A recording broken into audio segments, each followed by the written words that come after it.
Hello दोस्तों, नमस्कार। आज हम सीखेंगे प्रीपोजिशन, जो हाई स्कूल के पेपर में बहुत ही ज़्यादा इम्पॉर्टेंट आने वाला है। सीखेंगे हम ऑन, अपॉन, ओवर, पर या ऊपर के ऊपर का अर्थ सीखेंगे। ऑन का प्रयोग सबसे पहले देखते हैं। जहाँ पर दो वस्तुएं आपस में एक दूसरे को छू रही हों, टच हो रही हों, वहाँ पर हम ऑन का प्रयोग करेंगे। जैसे मैं छत पर सो रहा था, I was sleeping on the roof. यहाँ पर मैं और छत जो है वो एक दूसरे को दोनों टच कर रहे हैं। दूसरा, वह सड़क पर दौड़ रहा है, he is running on the road. वह और सड़क एक दूसरे को क्या कर रहे हैं, टच कर रहे हैं, इसलिए हमने ऑन का प्रयोग किया। अब देखेंगे अपॉन का प्रयोग।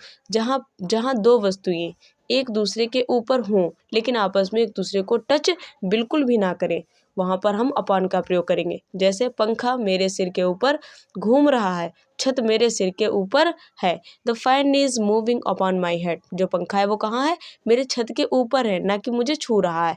छत मेरे सिर के ऊपर है, जहाँ छत है वो भी मेरे सिर के ऊपर है, एक दूसरे को कोई भी टच नहीं कर रहा। अब सीखेंगे हम ओवर का प्रयोग। कोई वस्तु किसी वस्तु के ऊपर हो पर ऊपर वाली वस्तु गतिमान हो और आपस में टच भी ना हो रही हो। जैसे हेलीकॉप्टर मेरे घर के ऊपर उड़ रहा था, a helicopter was flying over my head. मक्खियाँ मेरे सिर के ऊपर भिनभिना रही हैं, bees are buzzing over my head. Helicopter जो है वो गति कर रहा है और ऊपर है लेकिन एक दूसरे को टच नहीं कर रहा है। ऊपर है पर टच नहीं कर रहा, इसलिए मैंने यहाँ पर ओवर का प्रयोग किया। मक्खियाँ मेरे सिर के ऊपर भिनभिना रही हैं। मक्खियाँ जो हैं वो सिर के ऊपर है, गत कर रही हैं पर छू नहीं रही हैं एक दूसरे को, इसलिए हमने ओवर का प्रयोग किया।